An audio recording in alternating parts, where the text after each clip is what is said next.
Good morning. I don't have an intro for this video. I'm drinking my coffee, getting ready for work. But basically, this is how you can install basically any fuel pump into your Mark IV basket. If you have a Mark IV or a Mark V, they all have a very similar style type of return or returnless basket. Now, this is going to be to put in any fuel pump that needs an X amount of amperage over the stock. So for example, stock, the fuse is 15 amps. Typically speaking, you do not want to surpass 80% of an amperage capacity of a relay.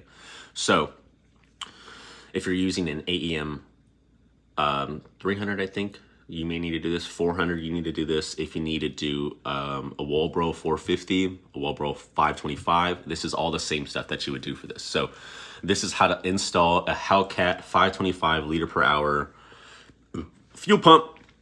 Follow along. I am a professional, trained professional in industry. Attempt at your own risk. Make sure all connection leads are proper. Make sure all materials are compatible with the fuel you'll be using, and follow along. Hope you enjoy the video. Please ask questions if you have them. All right. So with that, this is what I was going to use when I was first going to go with the surge tank. I decided against the surge tank purely because I wanted to get this car freaking on. Obviously, that didn't happen immediately. So I got this from, I think it was like Summit. This is what it is. Obviously, a ground goes to a ground. There's a lot of them in this chassis. Or not in the chassis, but like, you know, in here. So you have stuff on the inside of here. You have stuff underneath, which is where I have used already. See what I mean? So ground, and then using the diesel, which is this guy. This will give you basically ignition on for fuel pump stuff. So this wire would go to here. And then red wire goes to battery terminal or any type of hot. If you have like a larger fuse box, use that on the inside. Push this through. And then blue wire, which is this humongous gauge. Basically what I'm gonna need to do is, well, Hellcat is not a direct swap. So for that reason, this will be used to really just give me the fuel, right? And then I will be using, I'm basically going to be cutting this and using thread sealant stuff to be able to like make it basically fuel proof. And I'll have terminals up here. So one will go to a ground. So a black will come off of here and go towards somewhere on the chassis. I mean, can that work? I didn't even consider that. Possibly here, I'm not sure. I'll consider that. And then the other portion would be the positive wire, which would go to my blue cable from my relay that'll feed underneath the carpet. So I decided that I will put the wire underneath this carpet opposed to going kind of door where the door is. Basically, I'm going to put the relay kind of hidden. I don't know if you can see that. Relay will be here. Red is already fed through the engine bay. Orange goes just over here, over to the diesel ignition switch. Black is ground, which could be grounded over here, just so it's away from me and I don't touch it. Walbro Hellcat, 525 liter per hour fuel pump, which is full 85 compatible. Okay, I'll be doing a fuel relay because this will fry the Mark IV's stock fuel pump system. So now that we're at this part, let's go ahead and cut the bottom of this. So basically what I'm going to do is, you don't have a lot of space with the Hellcat pump when you throw it over here. For one, there's a main nozzle that doesn't line up with the bottom of your stock style. See what I mean? It's also completely offsetted. Okay, so now what happens when it sits in there now, it's just doesn't actually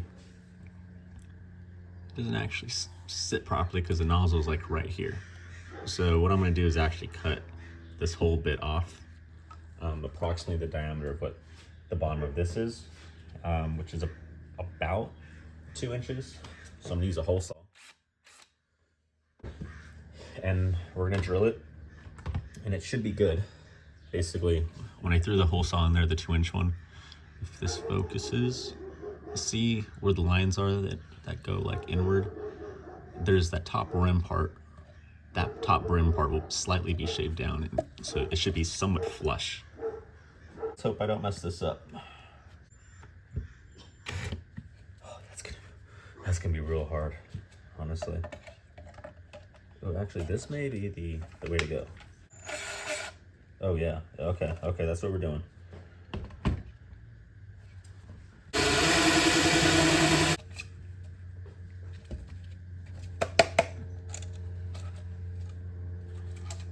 This plastic bit off.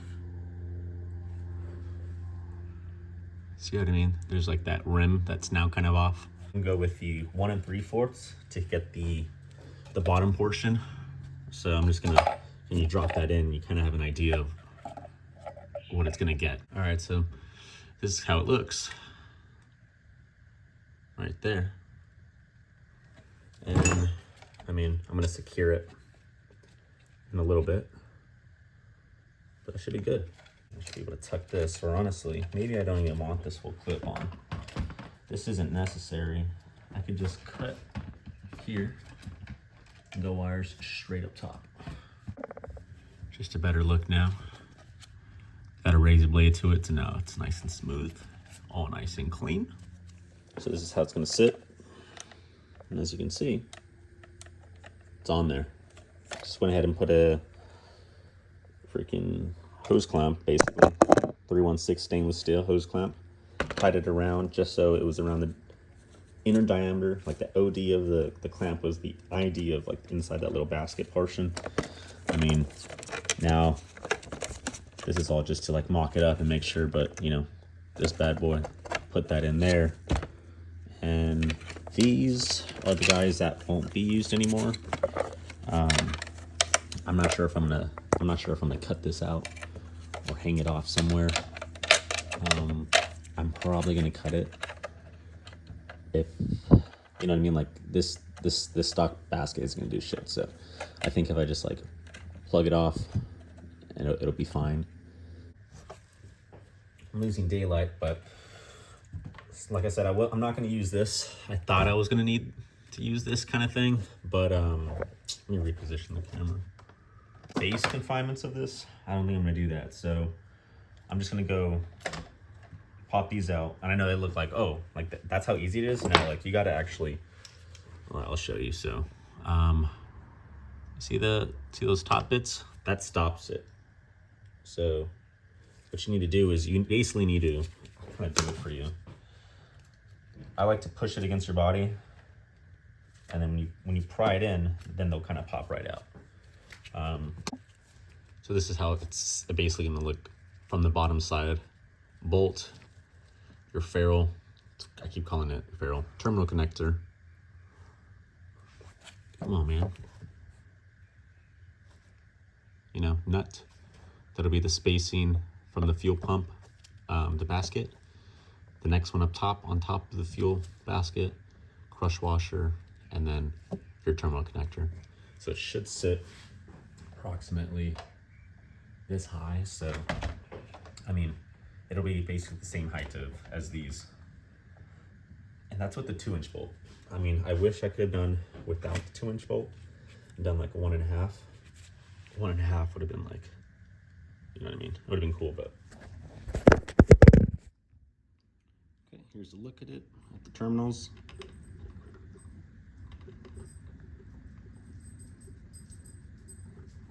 Let's go inside in that guy. Yeah, we're good to go.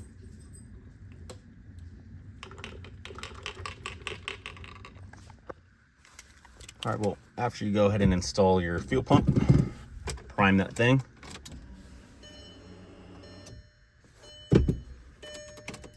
Do it a few times.